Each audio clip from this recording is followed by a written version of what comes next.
Greetings, Goddess Body, Mind, Spirit community. This is Tyra Omilade, your Goddess Guru, your sister friend. And you know I love helping women align with their life purpose using the power of ancient wisdom and the goddess-centered lifestyle. Hey, G Hive, how are y'all this morning?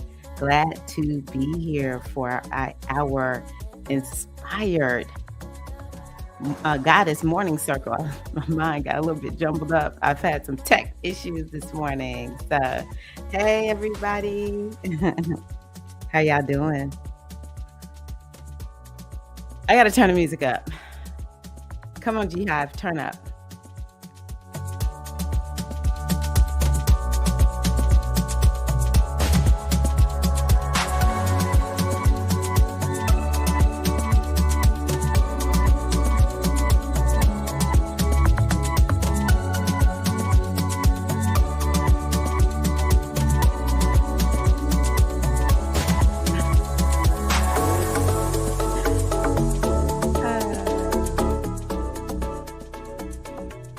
Wow.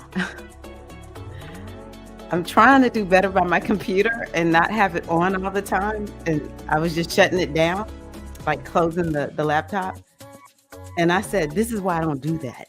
It just threw my monitors off. And yeah, it was rough. I was like, what the world is going on with my computer?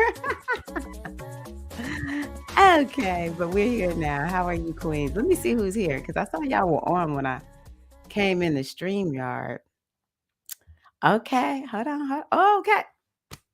Oh my gosh, y'all are here. Buenos dias. How are you? Paulette, Wealth Rising, Nikita May. Thank you for your words. I have not had a chance to reply.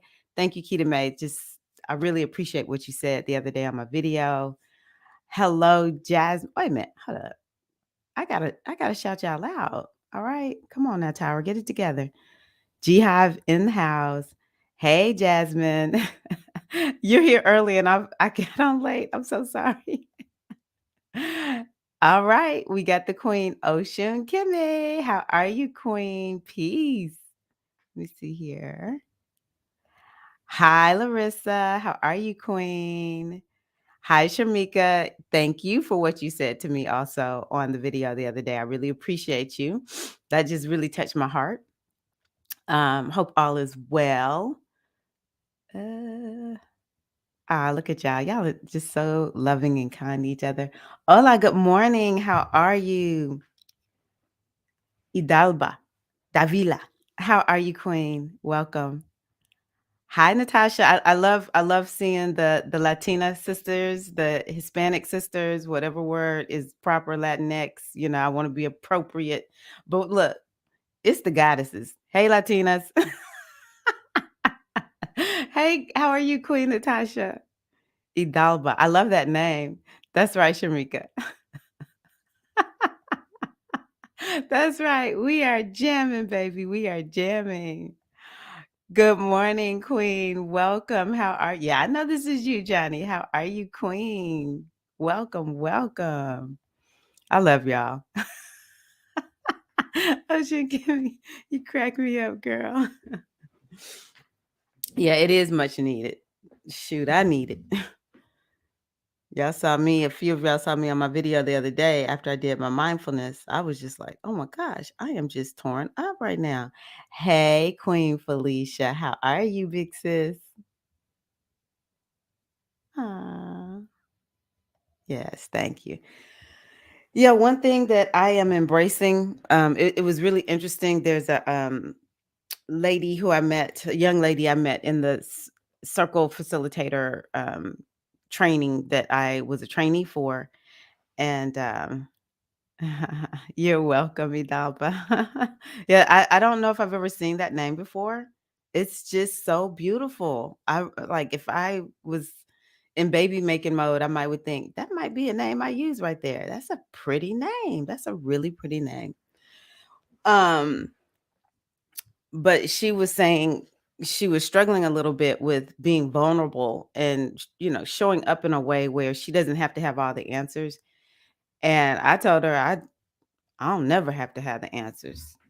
I have always shown up as somebody who was like, okay, this is what I'm going through. This is what I'm using. This is how it works. And I'm just sharing it just in case it helps you. Okay, hold on, y'all. Do we have our cup of Java? I do not have a beautiful cup this week.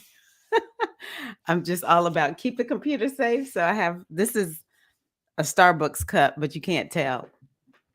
I haven't drank coffee since 2021. Got taken away from me.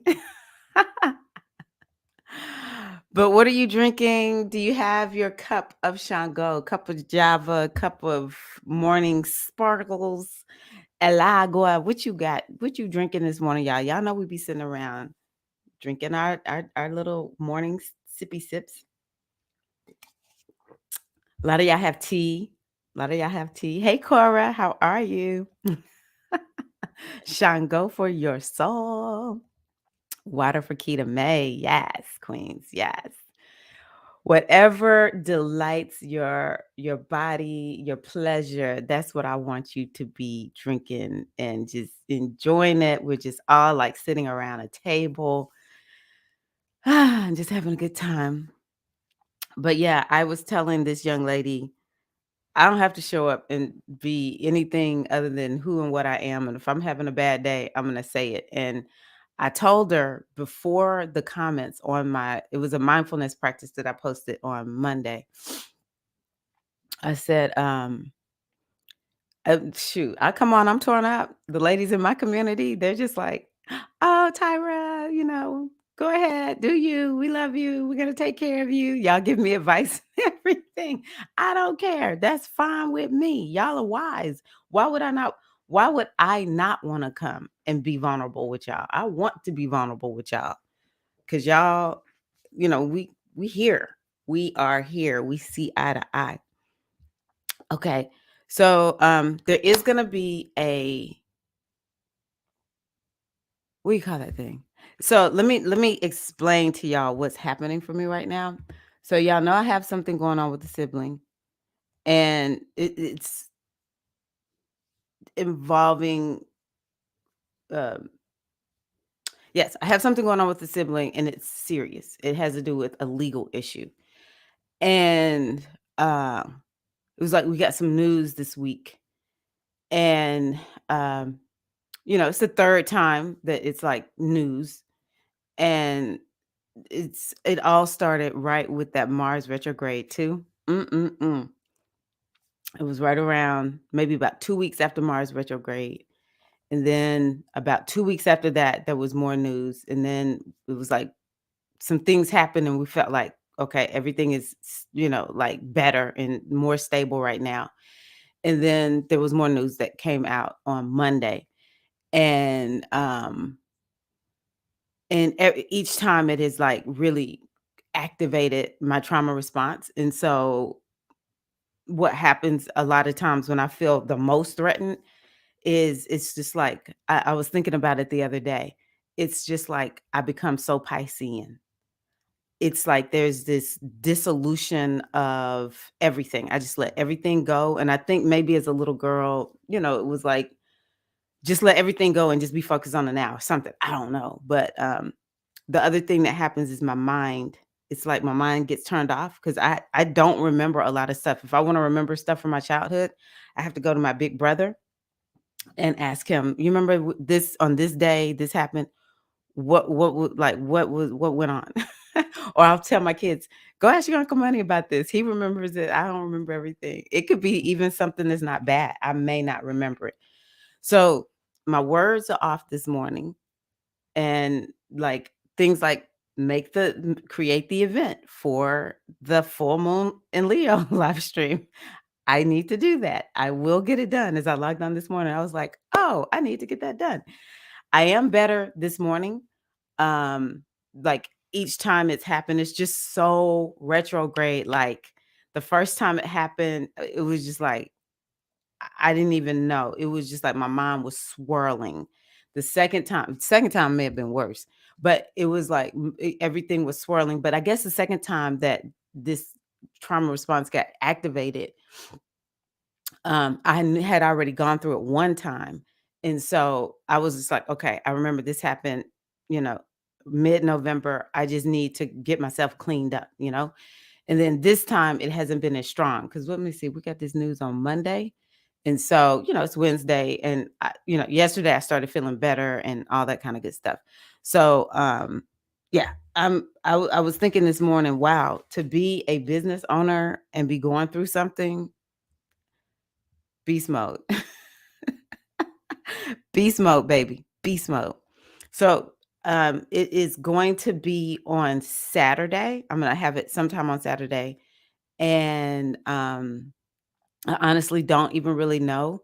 I'm thinking I might move it more like towards the evening. And but it's a live stream. It'll be right here on YouTube. Um and today what I want to do is just kind of look at okay. The other thing I cannot do when my mind has been like disrupted is do two things at one time. So hold one moment. Open in a new tab. What is this? Is ever since I up like did a what do you call a reboot or whatever that thing is when they upgrade your Microsoft, it's like so different and I'm getting very, very frustrated. Oh, I know what I'm doing. Okay, hold on, y'all. I got it. I am here. I want to pull up this calendar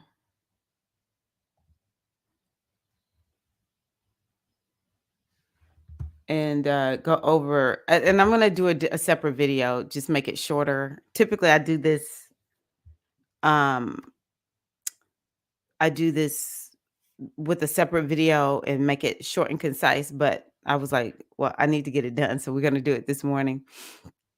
I tell y'all what, let's do just a quick mindfulness practice because I can tell we need it. And yeah, we're going to do a quick mindfulness practice. Let me see what y'all are saying.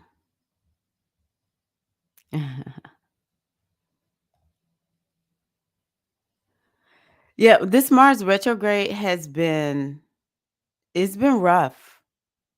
It's been very, very I know so many people who've just been like, wow, this has been a really challenging time. Um so yeah, yeah. Let me see what else y'all are saying. Anyone else feeling the need to move from their current job to start their own business, take a leap of faith and never look back, or just me? All right, I'm here for you for that reading.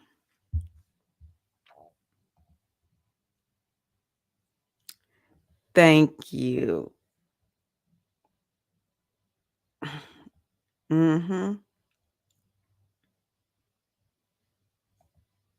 Beautiful.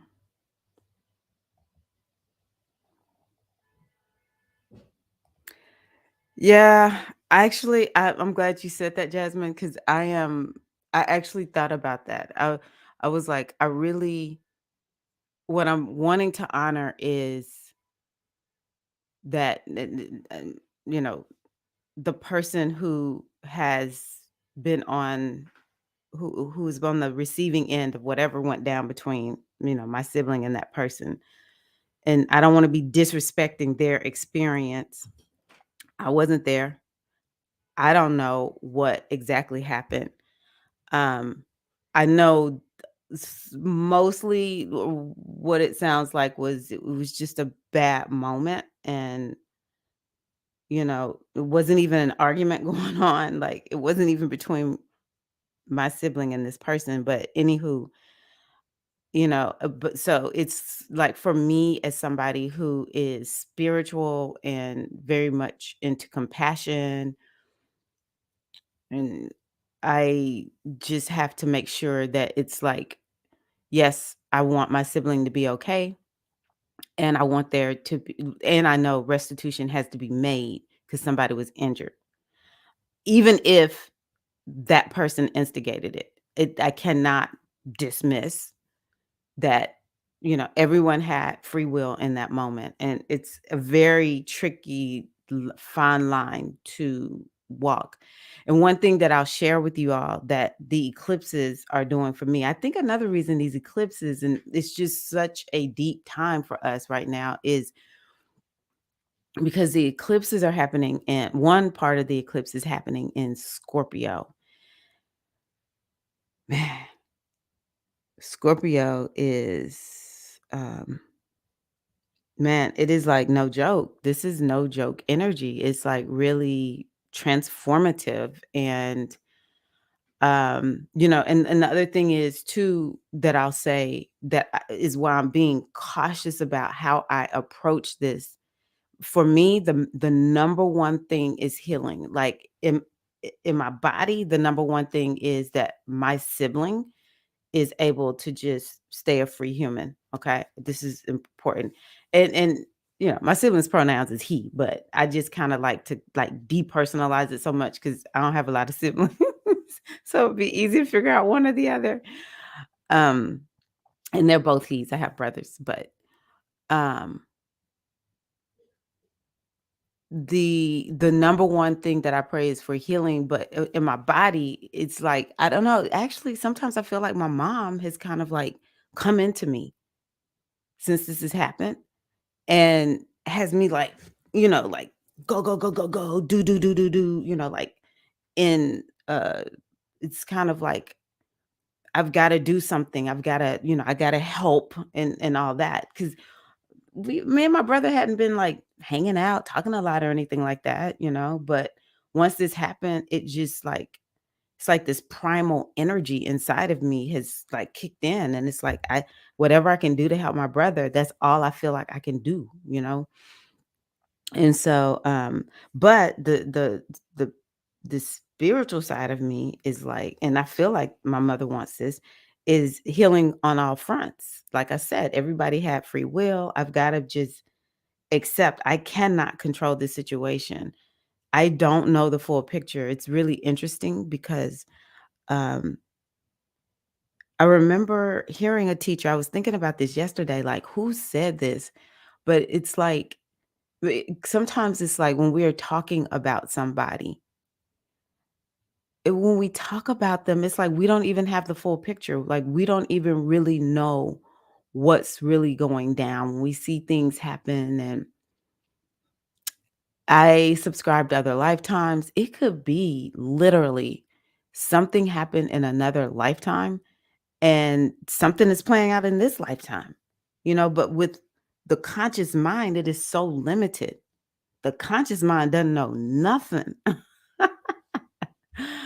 It does its best. I'm not judging it. We all got it. It's part of our makeup, but we cannot judge a situation using the conscious mind. Now, my body is just like, this is my brother, and I am concerned, and I want to do what I can do. And I can't get around that either. But who really knows what's going on is what I'm saying to myself. Who really knows? Who knows? I don't know what this is fully about for my brother or for this other person and other people that might be involved because it wasn't just them on the scene. I don't know. I don't know. And so, what I actually have done just to kind of, share with you all, and then we'll get into the a quick mindfulness practice is y'all know I love Ho'oponopono. And so I have started doing Ho'oponopono. Like I've gotten so deep into Ho'oponopono that a Hawaiian a video of a lady doing and a man doing Polynesian dance out of Hawaii um came up on one of my news feeds because I'm just always searching for something that I can listen to help me really understand this prayer. And going back to what I said about the eclipses, this eclipse season for me, in Scorpio, and I'm really not being hyperbolic, but I'm letting all the Libras know y'all better get ready because this is no joke, especially if you're a Libra rising. But I really have just seen all the Scorpios because that's the part that's the hardest, the Scorpio part. Man, it's been rough. It's been rough. Um, but it's the key word that I was teaching before I was, going through it myself. It's like, oh, when it's the South Node, especially when it's in your first house, what the South Node is all about is surrender, and it's all about being spiritual. Detachment is another word. So, okay. So, um, yes. Um, that is what I one of the reasons why I have chosen to go the path of Ho'oponopono, because I don't have to know really anything. I get to care about everybody involved. I get to say this prayer, and I actually am not saying the prayer for them, because the way Ho'oponopono works is, if I am witnessing it, then I'm a part of it. Dr. Lin, who I listen to a lot, he says, "Have you ever noticed when there's a problem, you're always there?" I'm like, "Dang, that is true." He was like, "That's because you have made a contribution to the problem in some kind of way. The problem is in you." So, in me witnessing what's happening with my sibling, it's in me. I'm part of it. And so we say Ho'oponopono because only for ourselves. We're only clearing whatever is here. And so one of the things that I have in one of my courses that I created about the laws of the universe is Dr. Lin, he got it down to two laws. He's like, we're gonna keep this thing nice and simple. He said, you either in the law of memory or you in the law of inspiration. And the majority of what we are experiencing in our lives is about memory. It's about what we're remembering. It's a memory that maybe is an ancestral memory that we don't even know is there, because the subconscious mind, it is deep, it is far, it is wide. Okay. So we do the Ho'oponopono to clear all of that so that we can get back to our original state of pure consciousness and pure potentiality. And part of the reason Ho'oponopono really sits in my soul is because if we're talking about clearing memory, that's Yemoja, the goddess who I am initiated into. That is the energy of Yemoja. I said Isis. She is the faculty of the memory. And I have said for years, what are you remembering? Are you remembering the things that empower you? Or are you remembering the things that disempower you? And what happens is, the subconscious mind, it likes consistency. It likes just doing one thing. And so if we get ourselves set up in a loop where we are having memories that are not empowering, they create whatever these results are that we don't like. Um, that's just the subconscious mind. It's like stuck in that loop, stuck in that loop. And so Ho'oponopono, first of all, it makes it easy to just do the clearing work, because just saying the Ho'oponopono prayer is like an eraser. It's clearing the memory. It's clearing ancestral memory. It's clearing the memories that we have, the conscious memories that we have from our childhood, the unconscious memory from our childhood. It's clearing everything, and it's working to get us to this point where we can now start operating under the law of inspiration. And the law of inspiration means that it's just me and the divine, by whatever name you call it. So I often say me and the great mother, me and the divine consciousness, me and infinite wisdom, infinite potentiality. That is where I seek to be. And to be honest with you, the number one thing that I get from when I'm in that law of inspiration is just surrender. Don't like think nothing about this. Don't don't think it's good, don't think it's bad. Just say the prayer and follow what spirit tells you to do. Because part of me feels like this is not just about my sibling, this is about our whole lineage. I'm like, surely this is a family thing. So most people be like, no, that's just, that person chose to do whatever. Maybe. but I sure have thought about is there somebody I can, contact to help me with this? Hi, Mystic Storm, how are you? Face some hard truths and womaned up to self-champion, self-choose, backing myself, be my own sugar mama. I love that EM. Yes. I love that, Sister Priestess. Yeah. Um, I think that there is I believe in root work. I'm not gonna say I've ever done it, but I do believe in that. But for me, the biggest thing is healing. I need to find somebody who can make sure healing will happen, or else all these people they're gonna come back and experience in another lifetime. So no, trust and believe. You and I on the same sheet of music, Jasmine. That's what I think this is. Yeah, that's what I think it is. Cora, yes. Right now, mine is free, and I'm wanting him to stay that way. But yeah, so it's interesting because now that I have somebody who's dealing with the criminal justice system. It's like got me like hyper aware and like, oh my gosh, it's a whole new world. And at this point, he's free. He has not been proven guilty and or anything. I don't know what's gonna happen, but my heart goes out to you. Okay. I guess that's what I'm gonna say. My heart goes out to you. Yes. Healthy detachment. And I can tell you, Shamika, the way the detachment feels for me, healthy detachment, and that would be a good question. Do you all know what healthy detachment feels like? I like the way you put that. What does healthy detachment feel like for you? I'll explain mine. Don't if I forget, remind me. Who typically keeps me? Is it Keita May? I think Keita May keeps me on point if I forget something. If I forget to come back, I want to see what y'all say about it. I want to hear from y'all. What is healthy detachment? Be high vibrational. The universe will give back to you. Um, want state what you want to the universe. Yes, I agree. And the question is, how do we stay high vibrational? Oh my gosh, it does.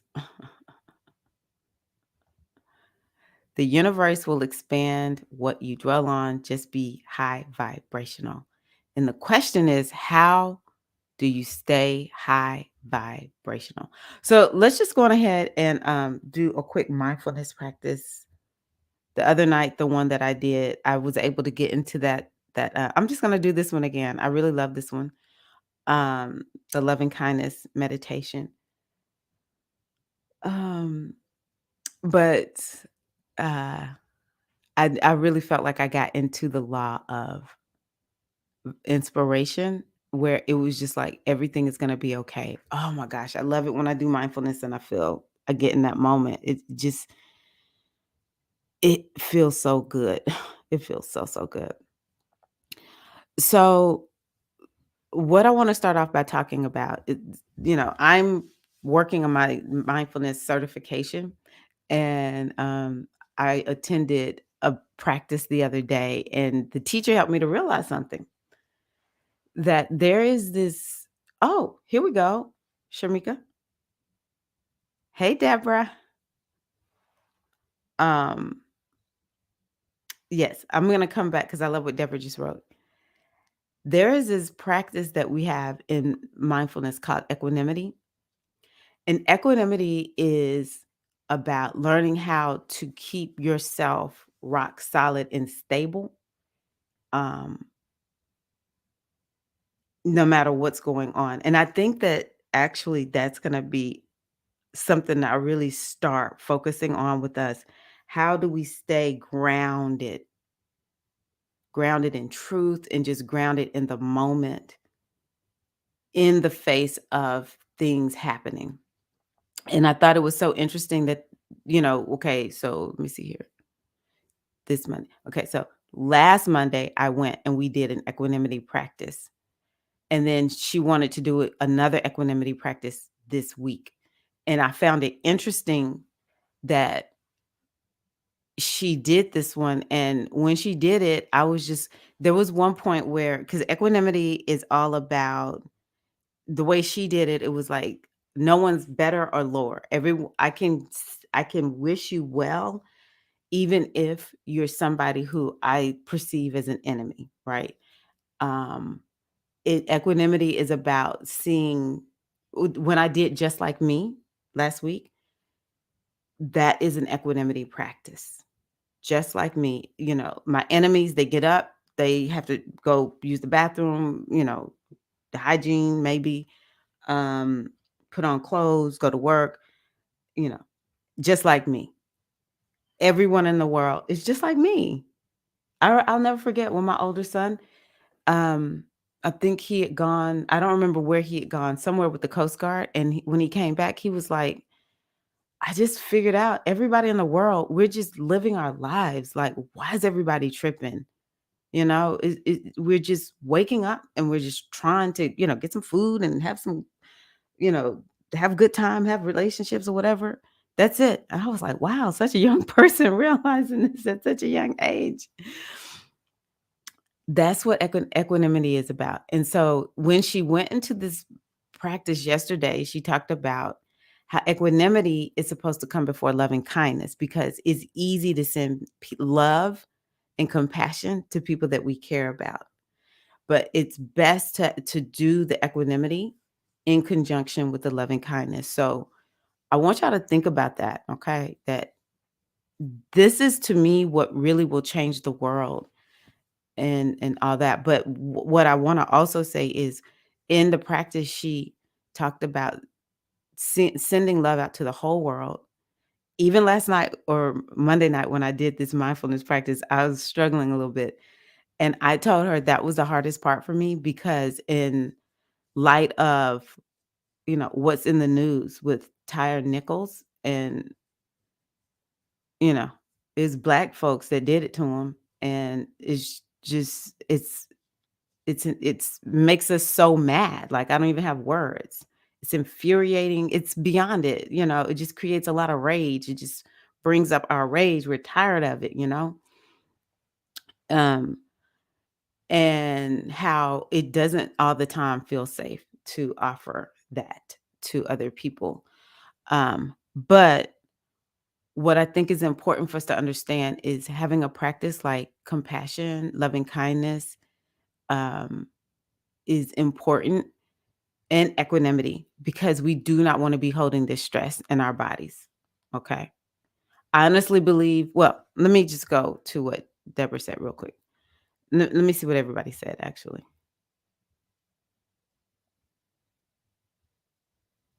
Okay. What is detachment? I love you. However, I cannot save you. I've said that so many times. Healthy detachment. I am a sovereign being, and so is everyone else. I choose peace in every moment. I return to the breath. That is, wow, that is really, really good, Priestess. Okay. Shamika agrees with Deborah. Mystic Storm, healthy detachment means to bring more focus on things I can control while keeping an open heart. Man, we need to write out a definition. Like the more we just put all of this together, it's so good. Healthy detachment for me is unconditional love, not judging loved ones for their faults. Instead, I continue to send good energy to them from a distance. Yes. Thank you. Healthy detachment, not allowing others' actions to affect me. Yes. Yes. I don't know who Kevin Gates is, but let's see what he said. I release you with love. Ooh, that's good. Yeah. No matter who it is, I can make sure they keep their bags by not picking them up. I'm gonna have to come back and like write all this down and put some quotes on my ah. So how do you stay high vibrational? Listen to mantras daily to stay high vibrational. I am now practicing to listen to music that's high vibrational and positive self-talk. I love that. I love that. And doing it, this is back to the detachment part, doing it without feeling guilty. So yeah, okay, y'all know what y'all doing. You all know what you all are doing. So, what is it that we all need to have healthy detachment from right now? Right?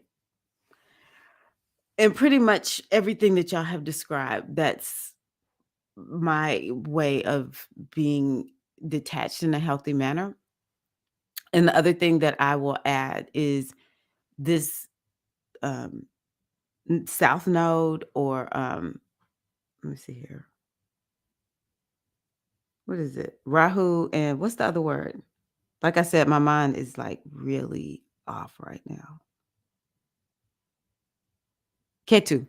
Rahu and Ketu. Okay, so Ketu is the part of the snake where it's it's just releasing out through the tail of the it's a snake that was cut in half, and part of the snake is that has that's the head, but it's no bottom on that head is in Taurus.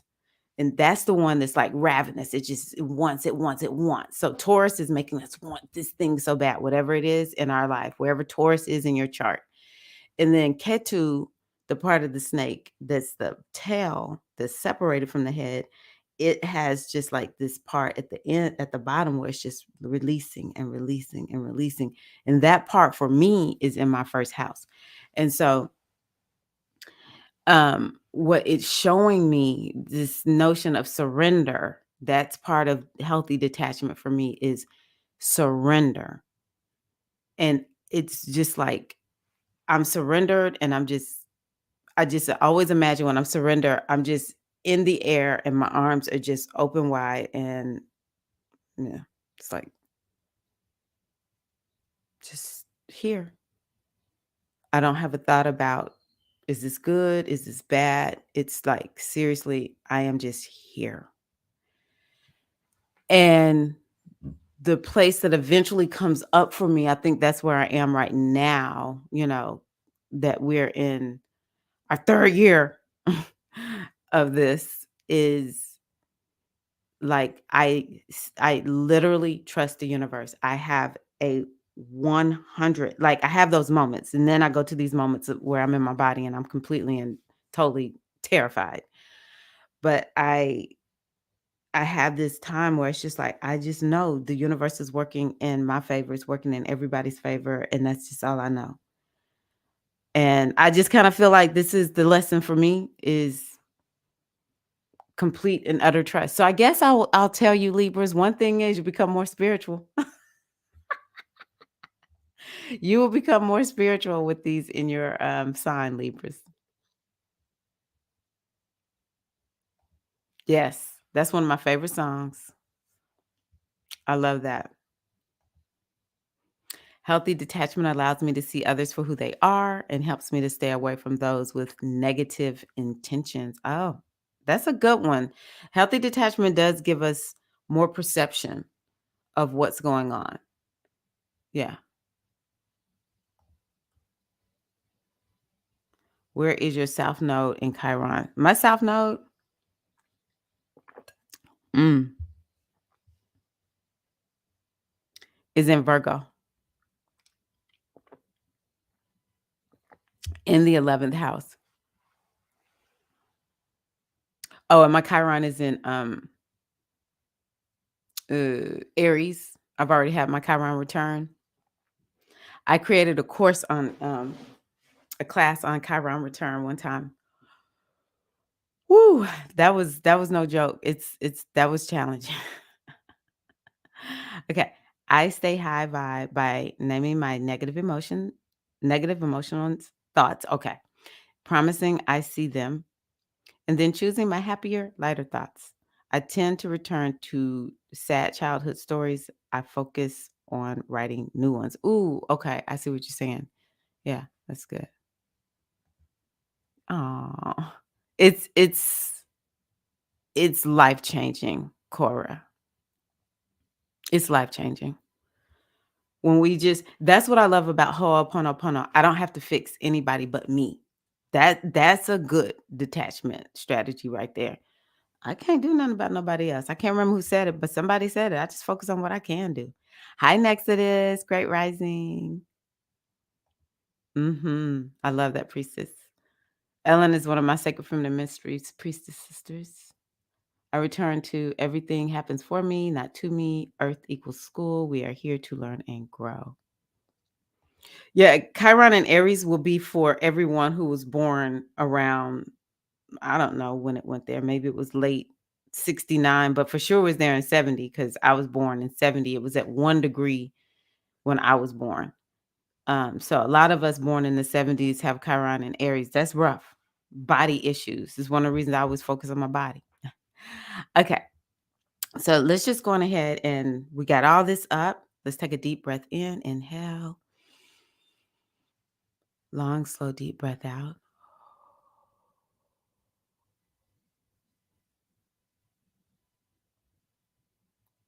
Go on ahead, take a big breath in. And a long, slow, deep breath out.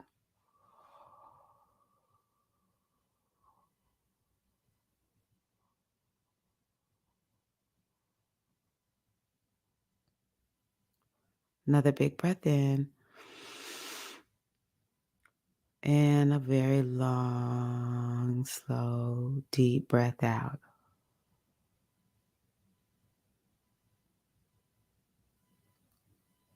If you want to, you can close your eyes or drop your gaze to limit visual distractions and just feel yourself dropping deeper and deeper into your body, noticing what is there. Just do a full body scan right now. Just this is one of the ways that we can bring ourselves into the pure potentiality, the potency of this now moment.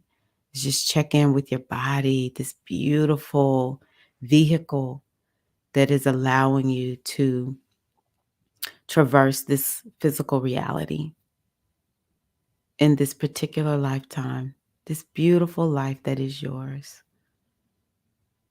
What do you notice? What do you sense? Taking a deep breath in, exhaling, maybe releasing, letting your shoulders down a little bit more, softening your belly.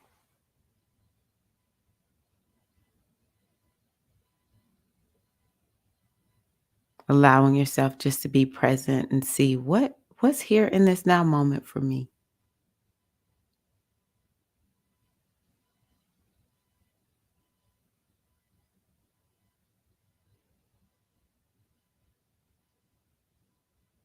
And just regulating your breath in a way that feels best for you.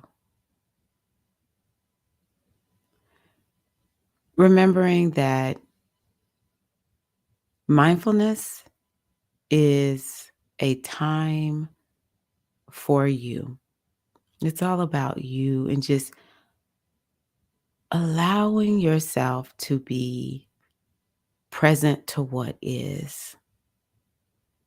You know, we've been talking about having a healthy detachment today.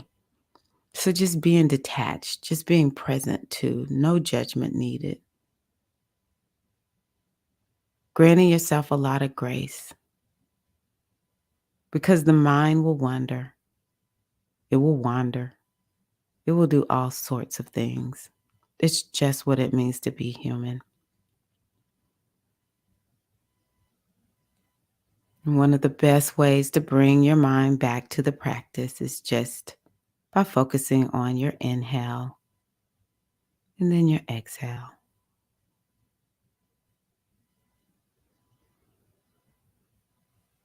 And so what we're going to do in this practice, it's a loving kindness practice, is we're going to generate a wish for well-being for ourselves and others.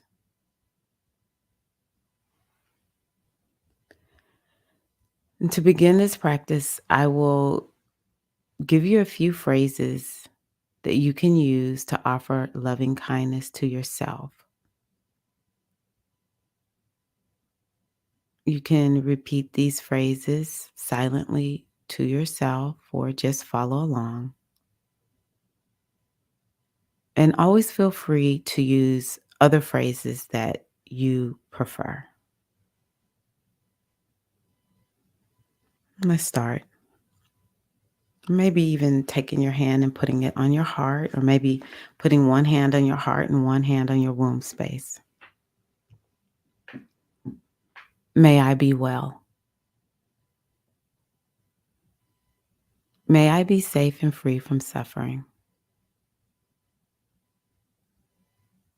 May I be happy.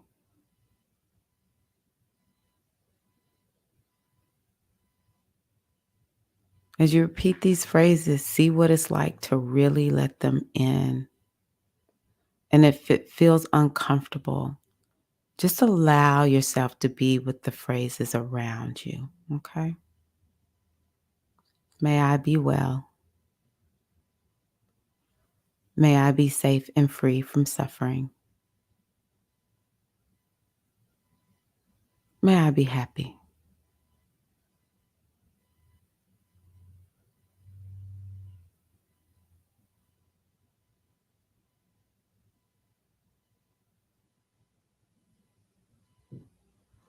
Now bring to mind someone that you care about. It could be a teacher, instructor, it could be a neighbor, it could even be your pet. Just anybody who is a good object of your love and kindness here. And just keep them in mind as you use the phrases to wish them well. May you be well. May you be safe and free from suffering.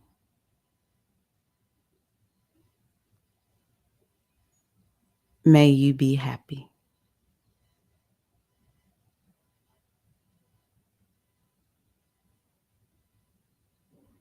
Just imagine them receiving your wishes for well being and just seeing those wishes lighting up in them.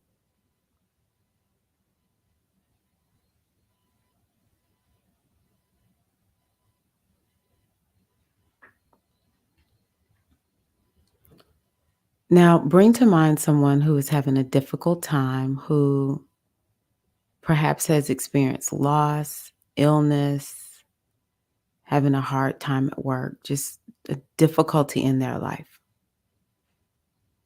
And imagine that person sitting in front of you now and wish them well. May you be well. May you be safe and free from suffering. May you be happy.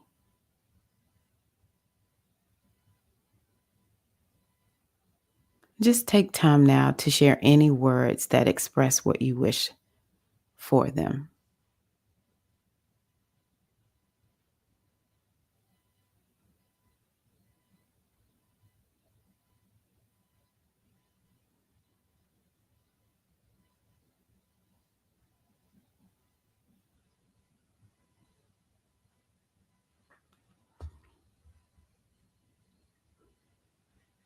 Okay. Try extending now your wishes to everyone near you right now. Maybe you're at work, if you may be at home. I know a sister might be out traveling right now, you're on the road. Um, just everyone near you. And let's extend wishes to them. May they be well. May they be safe and free from suffering. May they be happy.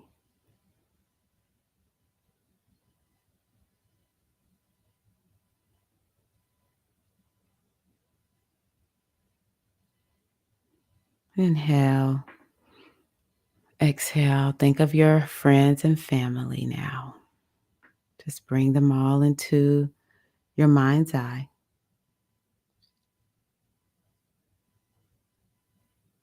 May they be well. May they be safe and free from suffering. May they be happy.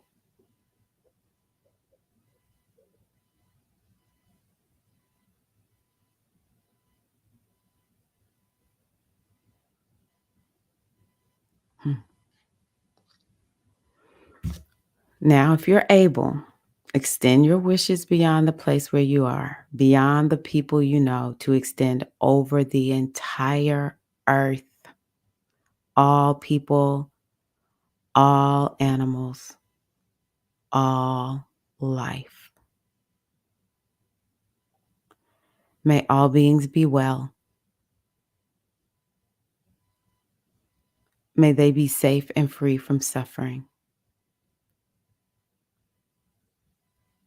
May they be happy.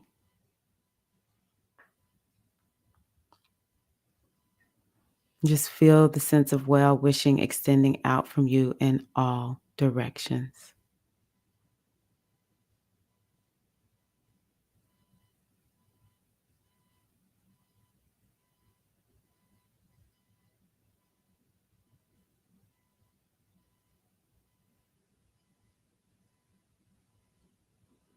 How do you feel in this moment?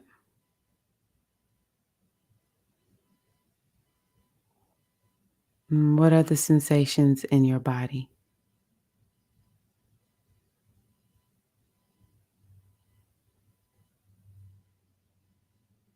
What is the quality of your mind?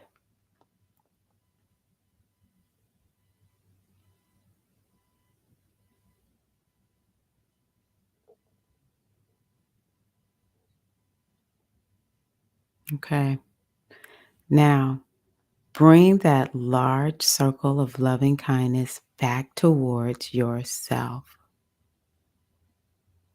May I be well.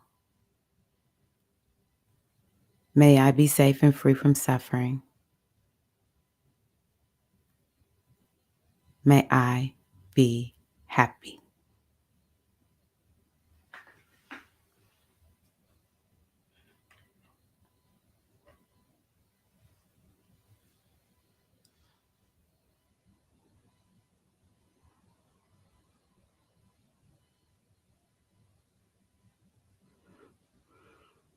Yes, allow yourself to be fully present with whatever is here and now.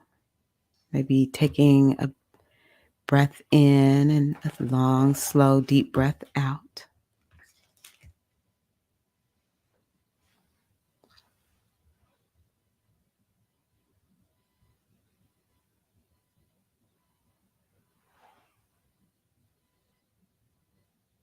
Okay, we're going to finish our practice by taking another big breath in and a long, slow, deep breath out.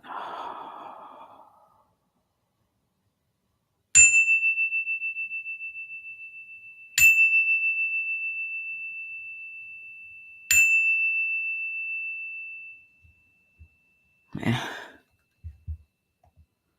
I freaking love this. Oh my gosh.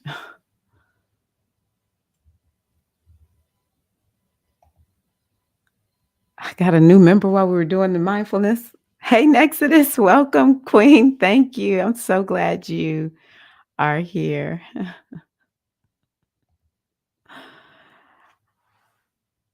I feel emotional just like I did on Monday. Mm.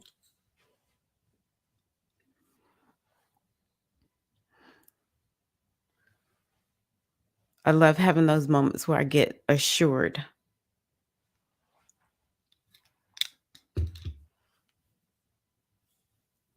Doesn't matter what these see. Doesn't matter what this thinks. When we get tuned into universal mind and consciousness, everything is okay. And I don't know the outcome. I'm not saying I've seen anything. I just feel like I know everything is okay. Ooh, wow. Me too, Keto Mate.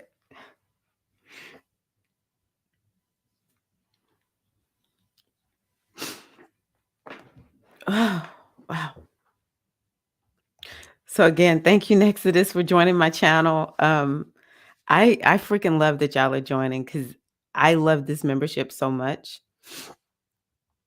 And welcome. I will officially greet you once I get off inside the membership.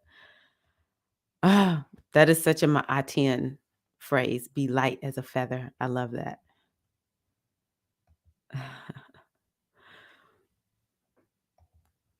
You know, Eileen and I've been chatting a little bit.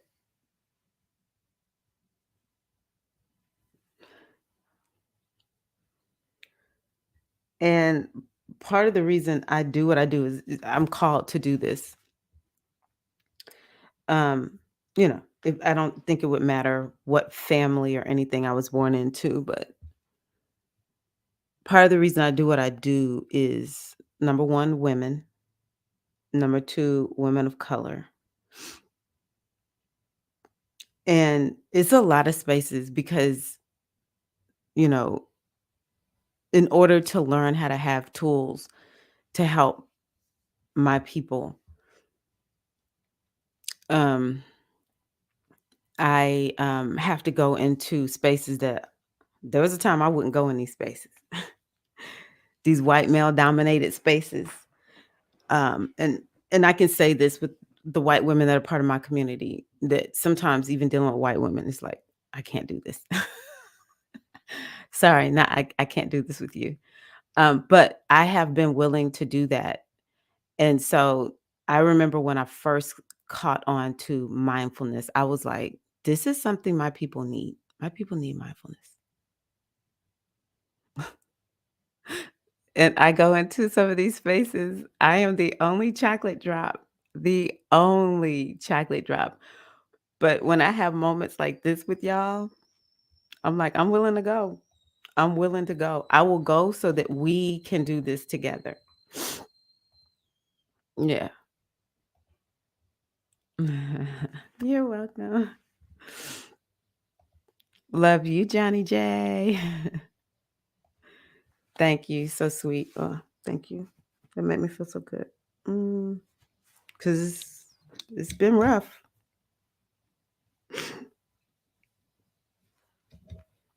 One thing I'm learning that I had not really navigated well prior to, it was kind of like black and white. Either I'm well and I'm happy and I'm high vibrational, or if one thing is wrong, then everything's got to be wrong, right? And here lately, I've just been like, one of my favorite quotes by Alex Haley is find the good and praise it. Oh, by the way, happy Black History Month. Woohoo! I'll take my 28 days, baby. W.E.B. Du Bois, whoever, Carter G. Woodson, all y'all, thank y'all. Um, but yeah, find the good and praise it. That's one of my favorite all-time quotes.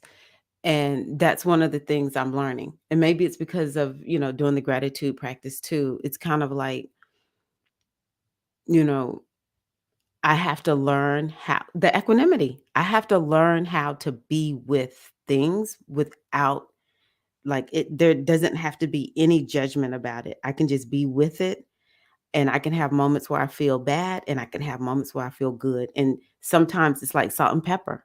Sometimes I'm having a literal like what this is up here. I'm having a literal salt and pepper moment where it's like good mixed in. Like this morning I woke up and I was like, "Hello world. I'm here. I'm good."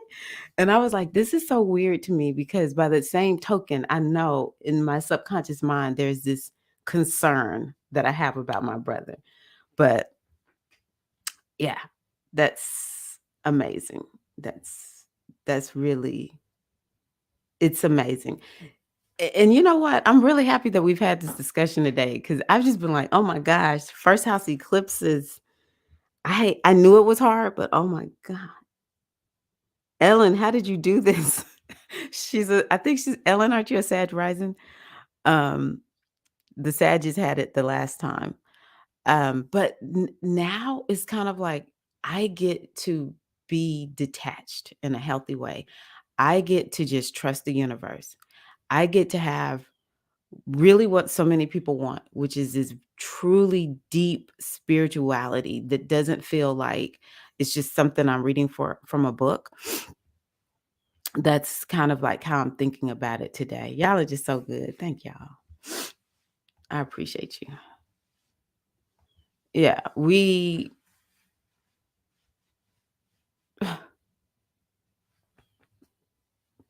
I just see humans as humans. And so um it doesn't matter where the technology came from. There are different groups of people that have created technology that works for all humans.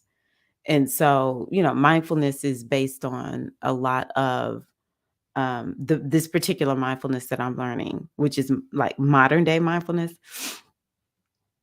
is based on Buddhist practices. But what uh, John Kabat-Zinn, he's like the one that is revered, still alive. That's how new this is. Was able to create practices that are based on that, but you don't have to study the philosophy. And I'm pretty sure he's like Ellen. Let me know if you know a psychologist or psychiatrist. He might be a psychologist. So he's somebody who like has the ability to do like therapy, like what we're used to thinking about with therapy.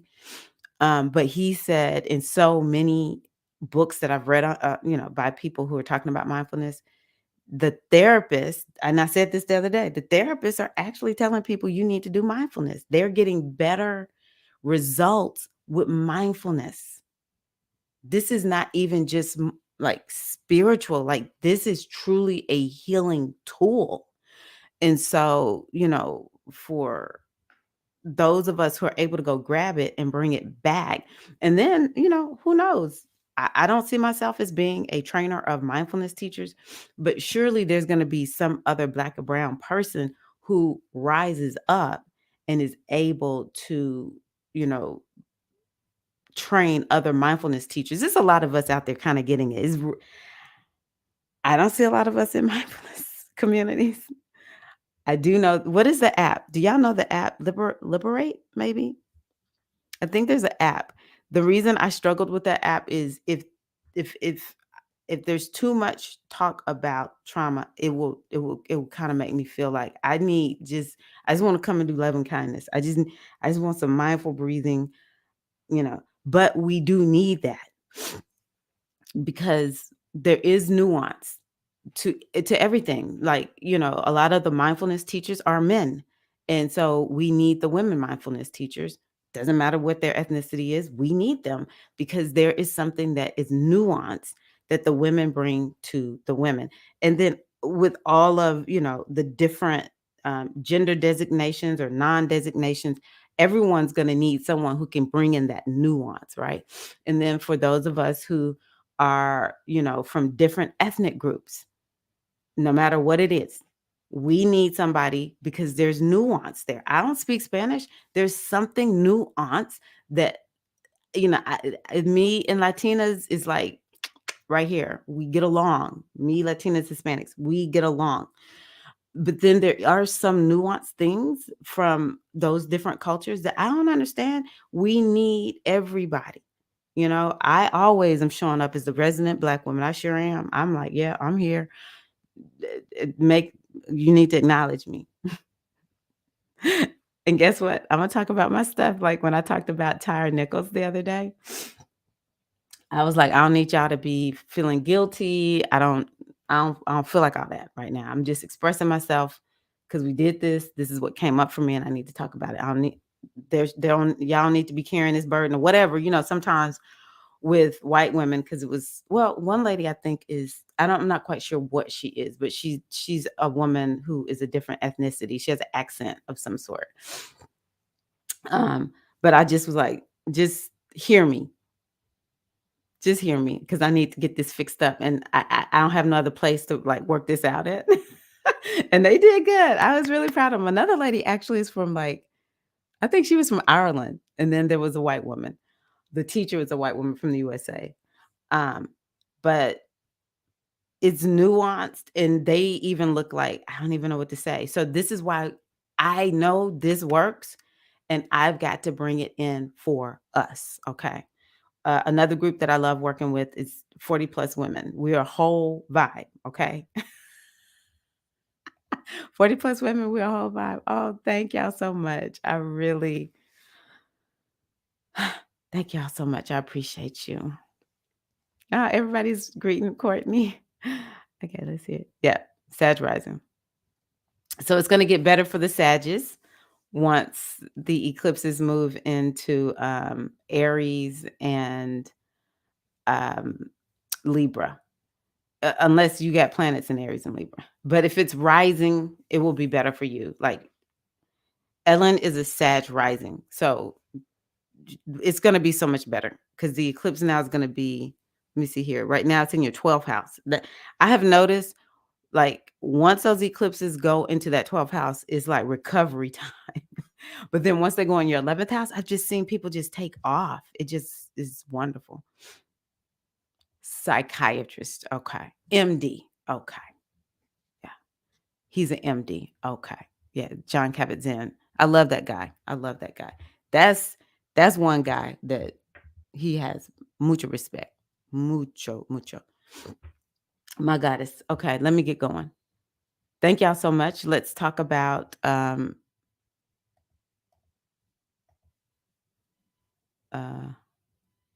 let's talk a little bit about astrology.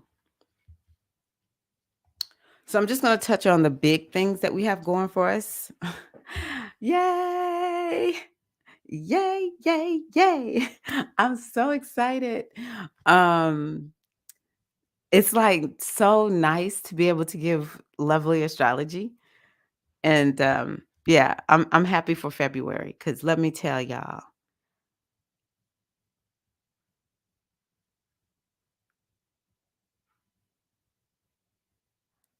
March is not horrible with the regular astrology. It's just Saturn going into Pisces and Pluto in Aquarius.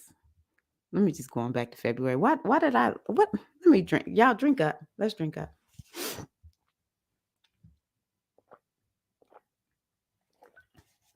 I don't even know why I looked at March. Okay. So we have full moon in Leo on this Sunday. When I was looking, I was doing the readings for the ladies in my coaching program. It looked like the new moon cycle starts the day of the new, I mean, not the new moon, the full moon starts the day of the full moon. It's going to be at 16 degrees of Leo. So people in with planets in Leo and Aquarius, um, Taurus, and hold on, let me because my mind is skipping and everything. Taurus and Scorpio. Um, will probably kind of feel if you sun, moon, or ascendant, it probably doesn't even matter where in those signs your planets are, you probably will feel this moon just because it's right in the middle of Leo. But I mean, come on, y'all. Leo is fun. Come on. Leo is a good time. So I think that and for those signs, this may feel like a little bit of a challenging moon. Um, But Leo is about shining, standing out, inspiration, creativity, fun. It's actually a sign that's associated with children. So it could be something regarding your inner girl or children in your life. Um, I think that this moon will be powerful and I don't know. I always just kind of love the Leo full moon. It's always like something really does kind of like manifest and you just get this grand revelation, you know? Um so but I'll go more into the details of the full moon on Saturday. Let's see here. Yeah, I don't want to get into the details of this moon because it's it can be complicated. So I don't really want to just go too deep in the detail, but full moon in Leo, it's a fun moon and it may have some challenging aspects to it, but I just really want y'all to be open to um, what is Leo giving you. So I'm back to I don't think 2023 is the best year. After I saw what happened to that baby, Tyra Nichols, I was just like, I'm sorry, I'm going back. I really want to be positive and optimistic.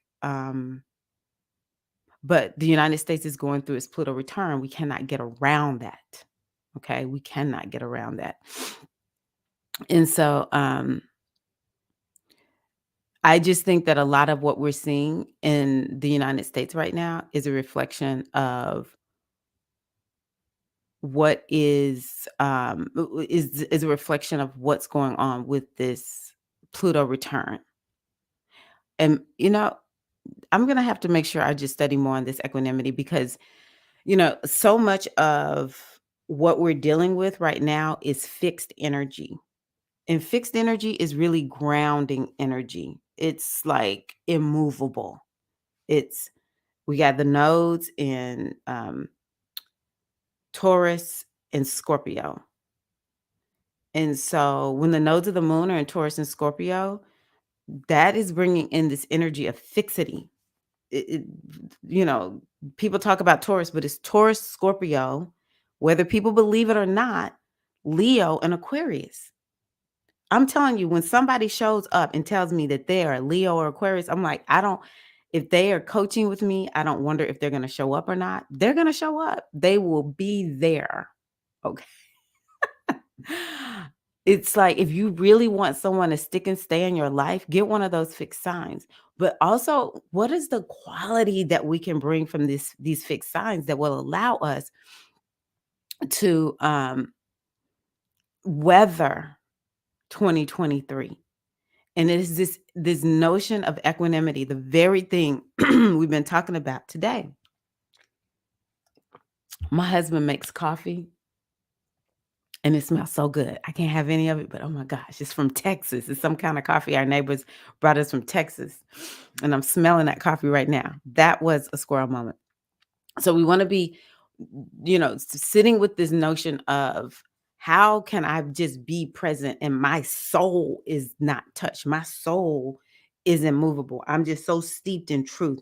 I'm so steeped in the foundation of who and what I am. Okay. Um, and that's what Leo can bring you. Inspiration that will keep you just the word I like to use for Leo is pillar. What maybe that's something that we want to be focused on with this Leo energy. What are the pillars in our life upon which we stand that make us like no matter what, this is who I am, this is how I show up in the world, and this is how I'm moving forward. Okay. So, or how can you become more of a pillar in your own life? That might be another way of looking at it. The next one is Mercury going into Aquarius. I want to bring up, where are we? I just like looking at the chart. It's just when I see the chart, I it's like my mind just starts popping and clicking and um okay. So I think what I'm gonna do actually, yes, is I'm gonna make a video about Mercury and Aquarius and maybe Venus and Pisces for those in the membership. And I don't want to be making people feel like they're left out, but that thought just came to me and that's something that I'm gonna do because it's more challenging. Like I love telling y'all the general meaning of it, but when I start going through signs, it makes me have to think a lot. So through the signs, we'll go the um into the membership.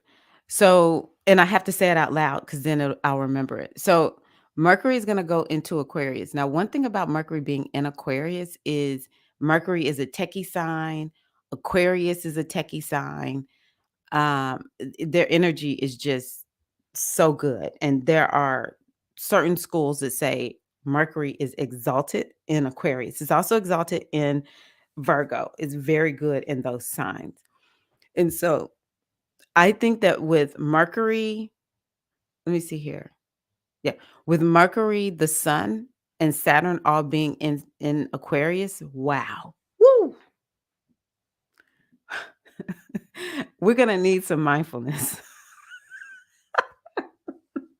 That's why I love doing these because if I don't sit down and just really look and think about what's going on, I don't really notice. I can't stand these ads.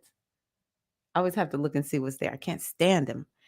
Um, so oh my gosh. Everyone get ready. I want you to get out pen and paper. Get out your pens and get out your paper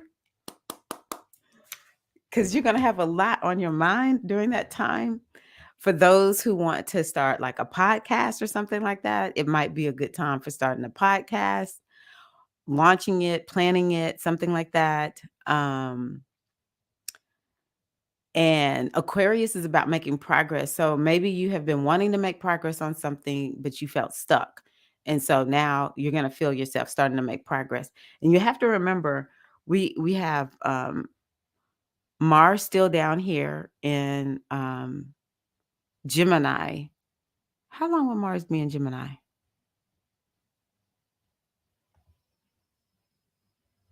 Mars moves into a oh my goddess. That's right. Oh my gosh. Mars will be in Gemini until the end of March. Okay. So we're gonna have Mars down here in Gemini, Mercury, the Sun, and Saturn in Aquarius. Baby, we getting ready to folks getting ready to travel, and it's going to be all this talking and ideas and conversation. And I think it's like, let's see what new technology comes out, or what new ways are we using the technology that we already have. The other thing that I want y'all to understand is all of the planets are direct, and think they're all visible too. So with all of the planets being, I need to look at Saturn. But anywho, with all of the planets being direct and visible, it's like we powered up, baby. We powered up. And so, maybe we need to make sure we do the salt and pepper life. Like, okay, that felt a little bit rough, but it's okay. I'm still gonna be I can have a bad moment and still get back to the things that I want to be excited about. I think that's important. Um, so yeah, that's really exciting. Mars being in Aquarius and excuse me, Mercury being in Aquarius with the Sun and Saturn, and then Mars being down here in Gemini will be more social.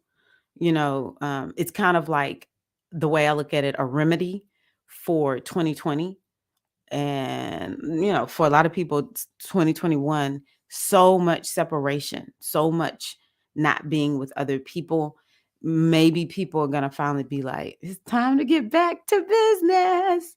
And I have been like still a little bit paranoid down here in Tennessee, but maybe with all of this air energy looking like this, because that Neptune energy will just really be messing stuff up with all the lung stuff. Ooh, Neptune has just been really doing the most.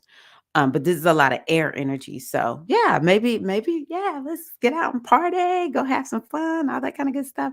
And then the other thing is we have Jupiter in Aries, and it's only at 6 degrees of Aries, but still it's fire energy. And fire complements air. So I really I'm loving that. And actually, if we kind of look at this as like the chart of the world, just the moment, it's always Aries is first. And in this particular chart, the majority of the planets are over on the left side. So it is a time to focus on yourself. It be okay with just focusing on yourself if that's what you need to do. Self improvement, personal development. What do you want to focus on? I know some of y'all were talking about career and business. So it might be a time for you to really take care of that. Now, part of where we are, though, is in this, got a little stuff going on in Pisces. So Pisces is always, always about um, the healing and going into the subconscious mind and just doing that internal work also. But the rest of it is just like, come on, y'all, let's make some money. Let's get out here and talk and learn some stuff. That's another thing about Mars being in Gemini. Like, what is it that you need to learn?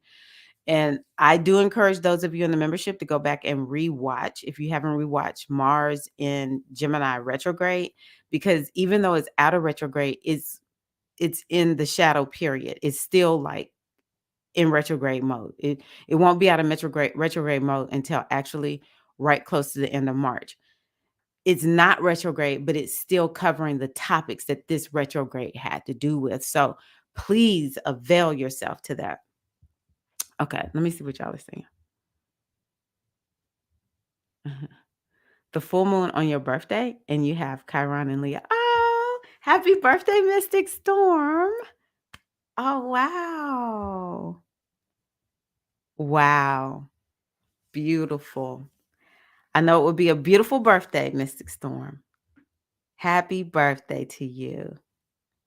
Yeah, full moon. No, okay, so you're having a nodal return. Which one is in the north and which one is in the south? Yeah, I'm thinking maybe you're having a true nodal return. I don't actually know how old you are, kid. I just know how you look. So I'm thinking you're having a nodal return where the north node is in Taurus. The sum of the transits off in her calendar by a day. Yes, she's in Europe. So if people are telling you, like, let's see here, what day is the full moon? Shamika's asking this question. The full moon is at 8:41 a.m. So, in most of the world, that would be actually, no, that's not, is at 1:29 p.m. So for some people, the full moon is on the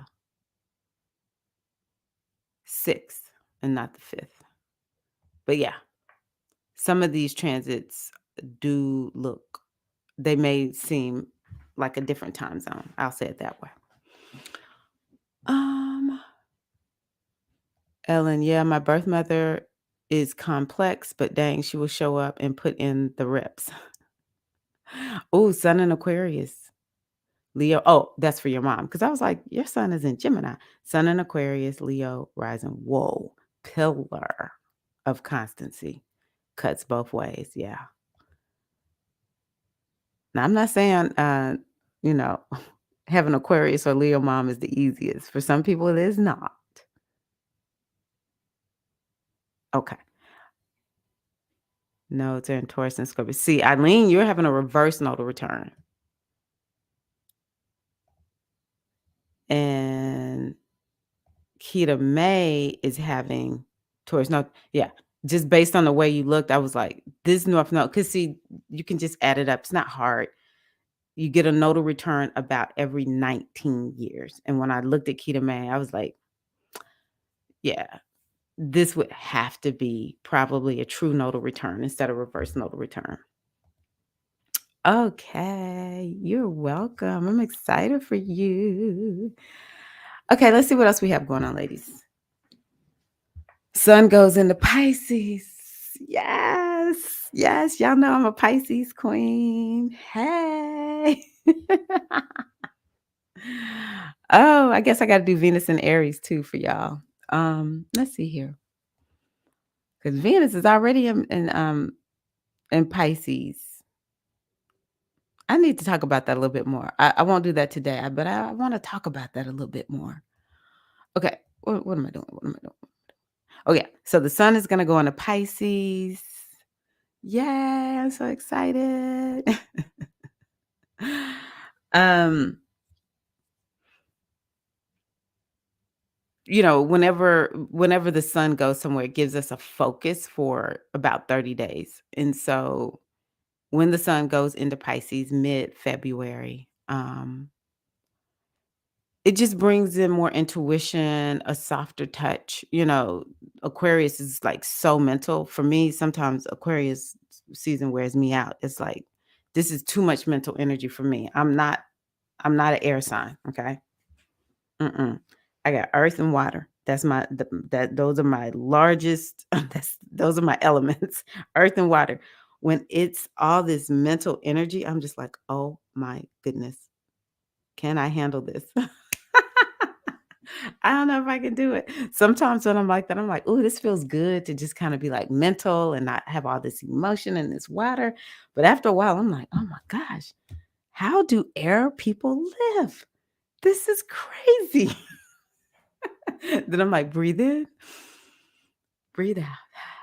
So yeah, let's see here. The sun moves there on the 18th. And Venus, well, they won't be in there too long together. So Venus moves into Aries next. So but yeah, we have Venus there now, and she's a benefic planet. And then we're gonna have the sun, which is like this energy of inspiration. Um, and it really does bring this time, like take care of yourself and use a lot of water therapy and spiritual, it'll be a time of, where you're feeling like you want to be more spiritual and meditate more. And it's also an energy that has to do with creativity. And so it could just feel like a very spiritual, creative time, or a time where you just kind of like, I want to be a little bit more gentle. It's a time of compassion. So, yeah. Maybe we focus on self-compassion, because once we have self-compassion, it's way easier to be compassionate to other people. And also, I think the more we offer ourselves compassion, if people are not being compassionate to us, we're like, I don't care.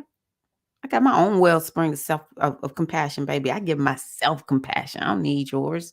Which that's not even like that sounds like contraindicated to what I'm even talking about. But I just think it's important for us to think that way. I used to be the queen of feel sorry for herself, and now it's just like, no, okay, yeah, you don't feel good, it's okay, I get it. hmm and then I don't. It's like it's okay if nobody even acknowledges what's going on with me. It's okay. Um. Oh, also Pisces has to do with the ancestors, because it has to do with unseen worlds. So some of us may feel more in tuned with our ancestors, even with Venus and Neptune being there now. Um, And especially when the sun moves there. And then Venus is gonna come down here in Aries. I probably will make a video. That's probably one of the top videos I'm gonna make, for, the membership. But let me tell y'all in general what this means, because it is freaking amazing. So we have to remember Venus is a benefic planet. Jupiter is a benefic planet. So whenever the benefics get together, baby, oh my gosh, I don't know why I'm thinking like Beyonce. It's like a Beyonce moment. Beyonce, like, everybody come on stage with me. We all got on these fabulous outfits. We live in our best lives. I don't even have the brain capacity to try to think of some opulent video, but I just think about the little queen outfit she has on, and it's just like all this opulence. That is, Jupiter and Venus coming together. And it's kind of like all this opulence combined with, because that's Venus. I think Beyonce's a Libra, maybe a Libra rising. All this opulence and classy stuff. And it's just like abundance and opulence. combined with Jupiter, which is just like, we're gonna have fun and Disney World. And, it's just like, we're gonna go big, baby, or we're gonna go home. We're gonna have a grand time. Everybody gets to be the queen. We're all just walking through the big Disney or whatever, like big fun place that we want to go, whatever that is. I just always imagine Disney because Disney's just big and it's fantasy and it's fun and everyone just gets to just where a kid can be a kid. I don't even know where that comes from, but that's Chuck E. Cheese. Okay. That would not be Jupiter. Maybe it's a little bit Jupiter. Jupiter, like low key, because it's a little restaurant. But when they come together, can you imagine what that brings? Okay. Now we do have to be cautious of overindulgence. That is one thing we do have to be cautious with. But one thing I want to encourage y'all to do is, and it's March 2nd is when they will converge together. I had to look ahead. It's in March. Like right when, let me see, right when Venus goes into Aries, which is February the 20th, baby, I would be like opening myself up to abundance. Like, oh, abundance, prosperity. What do I want? Bring it, bring it. Maybe you need a fresh new start of some sort because it's in Aries, and Aries is always about fresh new start.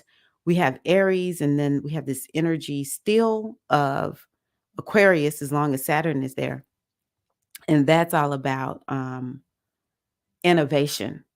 So, it's kind of like, how do you want to be innovative, or what innovations do you need in your life? This is what the beauty of those two coming together. Okay. And when they come together, it's about energy. I want y'all to remember this. Okay. It's about energy. And the question is, how are you going to channel that energy into your life? This is why we study astrology. This is why we study what's going on, so that you understand what is the energy and how do you channel that energy into your life. Okay? North Node in Taurus. Oh, next to this, you're having a node return too. Wow. Leo, Sun, and Rising. Wow. Yeah. The Leo's been having, I ain't gonna lie, Leos and Aquariuses, they've been going through. I've noticed it's a little bit more challenging for the Leos because the eclipses, the Scorpio eclipse is in the house that's about releasing and letting go emotionally. To have two Aquarius parents. Aquarius is a fun sign, so I'm sure you have fun, Eileen. I'm sure they were fun in some way. That's the healthy expression of Aquarius. It's not always fun having Aquarius parents. It's just not, because Aquarius parents can be very detached. I've seen them in action. New moon in Pisces. Let's talk about that. So we're gonna have a new moon in Pisces. It's gonna be at 1 degree of Pisces, and you can see it's just keeping up with that pattern ever since that new moon in Scorpio. All the new moons been at like 0, 1 degree, something like that, within the first 2.5 degrees of what am I saying? No, it's Scorpio. The first 1 to 2 degrees of the sign. So it's pure energy. It's kind of like, we think about 2020 was this time of reset because all the, um, we had so many endings with these transits, like transits that only happen every 20 something years or every 40 something years. And so when we have a conjunction, so a conjunction is, uh, let me see, which one is the greatest?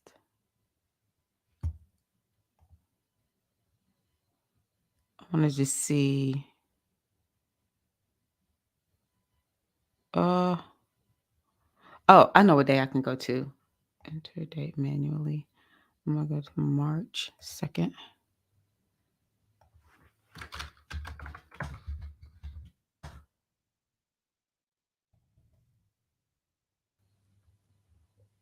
Okay, so you see right here, Jupiter and Venus at 12 and 12, this is called a conjunction. And so every time two planets conjunct, it's a new beginning, period. That's it. It's a new beginning. Okay. It's a fresh new start. And so, but in order for that new beginning to happen, something ends. And so it was just like this button was pushed and there was a reset on the world in 2020.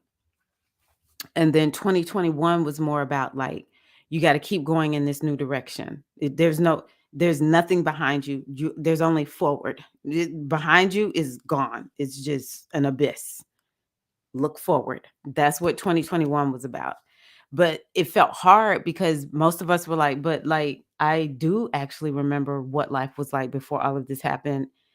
And I'm having a problem forgetting it. And 2021 was like, okay, you have a problem forgetting it if you want to. Keep going straight though. And 2022 was more of like, okay, I'm settled into this. I'm in acceptance, and it's like I'm used to the new normal now, right? And so I feel like with all of these moons starting at 0 degrees, um, or 1 degree, like being within the first 1 to 2.5 degrees of the sign, it's giving us a time to like have a new relationship with the energy, do something new with the energy. Um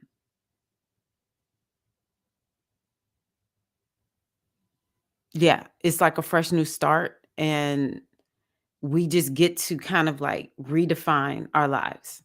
It feels like so appropriate for me, but I don't know what other people are thinking or feeling. So I would love to hear from y'all, but it's interesting too cuz when I look at this, wow. My god.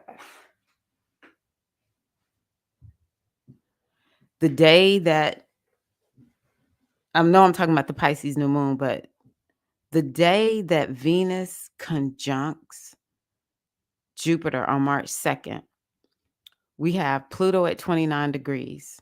Jesus. The 29th degree is called the anaretic degree, very karmic, very volatile because the planet is like, oh, like with the Pluto, okay, I still got this stuff going over here with Capricorn, but I'm about to jump over here to Aquarius. So it's like all this back and forth. It's like this frenzy. It's just like when a woman is getting ready to push the baby out or get to the point where the body wants to push, she goes through transition. And transition just felt, for me, it just felt like all this craziness is just like, and then once I got through transition, and that was the transition part was just like getting the last bit of the door open for the baby to come out. Once I was out of transition, I was fully over in a whole different way of, like I was just in a whole different place. It was like, no, all I feel like I want to do right now is push, right? So that's how it is with astrology with this 29th degree. So it's just like all this frenzy to get it into the new sign. So, wow, woo, we need Venus and Mars conjuncting on that day. Because then we also have Mercury and Saturn at 29 degrees. I'm getting a headache. Oh my gosh. Why are they tripping like this? I'm like, y'all could do this. Y'all could do this easier. What is the universe doing? What is the universe doing? Jesus. Um, So, yeah, this is one of the reasons why I'm like, I think humans don't do well with change, and that's what this is about, and it's gonna feel hard. It's doable because we were born for such a time as this. All right, Queen Esther, turn up, Queen Esther. But, um, yeah, these are conjunct right here. So in order to have an ending, you have to have a new beginning. But so it's just this consistent notion of fresh new start, new beginnings. So that moon in Pisces um, is just more of the same to a certain degree. We get to get a whole new beginning, a whole new way of engaging with Pisces energy. And so, wow. Yeah, Virgo. I love her Virgo energy. I'm pretty sure she's Libra rising. Okay, plenty of singing and dancing. Sound like they may have some Leo in them too, Eileen. Letting go has been something to work through for sure. Whoa. Especially with you going through these eclipses. Next to this, you and I together. Surrender. Hey, Ashley, Grand Rising. Ashley, are you out of school today? Is everything over, well over in West Tennessee? I think they went to school late here today. Okay, so I'm gonna pull a card. This has felt so good. Thank y'all for being here. It's so crazy because I'm just talking into my mic, but y'all are out there. I wanted to use, oh, I decided I wanted to use my Pathways Oracle.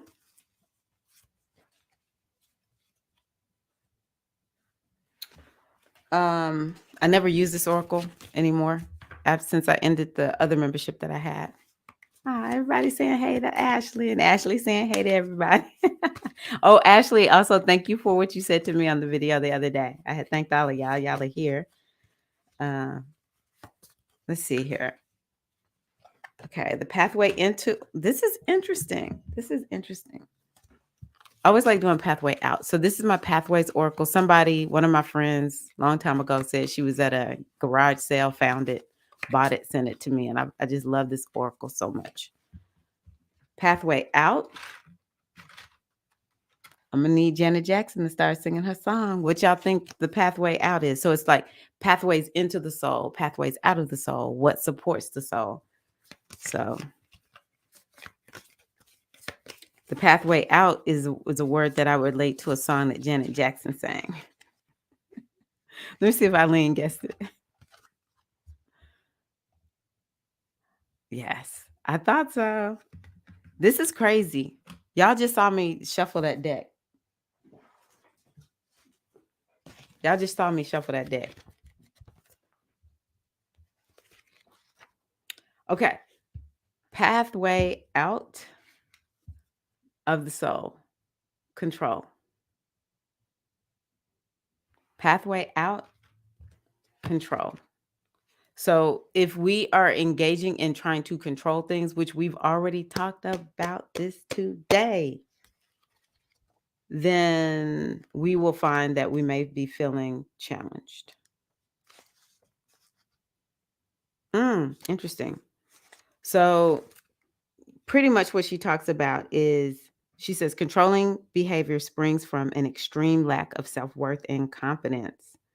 The more life has seemed not to resonate with the balance and harmony for which the soul yearns, the more controllers feel they must keep a tight grip on every facet of their being just to survive.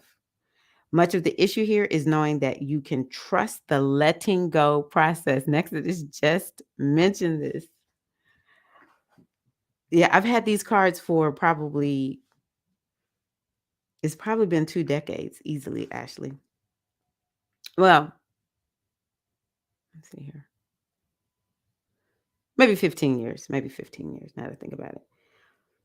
So it's very important to choose a part of your life to begin easing up on the responsibilities of keeping it all together.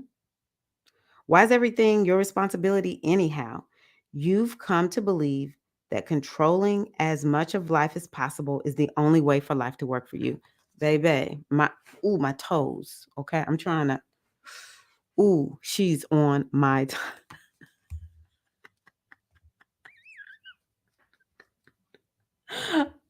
You and me both. You and me both. Yes. Okay, so let's see what else she has to say for us, Morgan. Okay.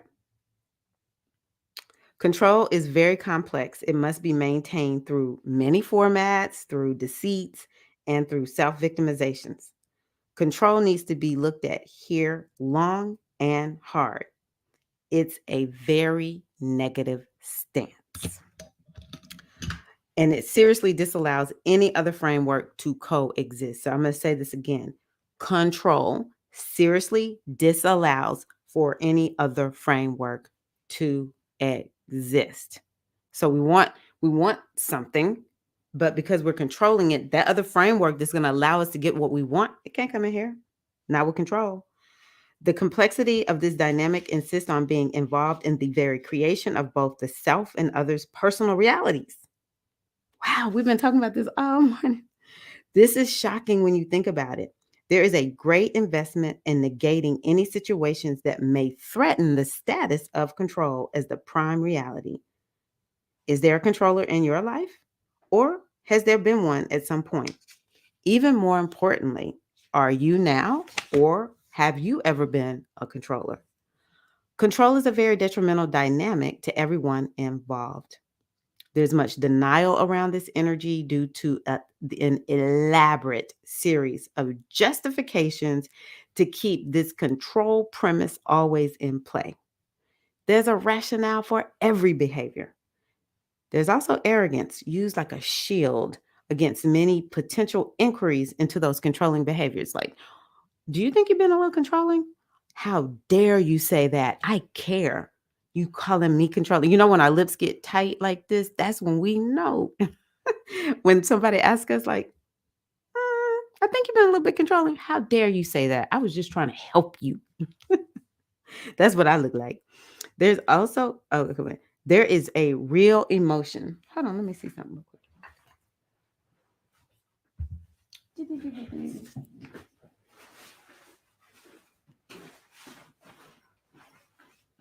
I don't know where my, I don't know why I thought I heard. Sometimes when my family knows I'm on, they send me messages because they don't want to come and disturb me. I just need to make sure. Oh, Hubster has said nothing. Okay. This complexity makes the disentangling from the pattern rather a complicated effort. The reward for that effort, however, becomes freedom personified. All begins to become both right with your world and with everyone in the world, benefits from your breaking free of the series of insecurities holding you captive through the dynamic of control. So I'm going to give you the goddess that she gives 3, but I'm only going to do 1. Wait a minute. I think that Aquarius can help us break free of this, y'all. I think the Aquarius time, we can use it to break free. I'm just going to go with the first one. Oba, she's out of Nigeria, and she has to do with movement, or this is what she says, movement. The goddess of rivers represents the flow of time and life. Let her assist you in learning how to go with the flow. When you need to ignite movement and projects or goals that may have hit a logjam. And this would be Venus in Pisces right now. Okay. I see that lit up a lot of us. Ain't nothing like a good oracle reading.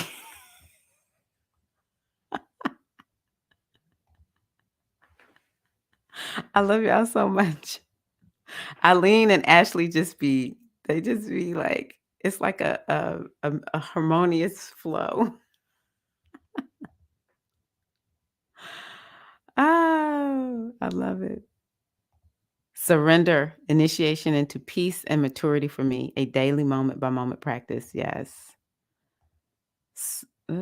Surrender to letting go. Ashe. Oh, yes. I can see you doing the choreography, Eileen. That's interesting, Ashley. You cannot make this stuff up. I bet you were, Eileen.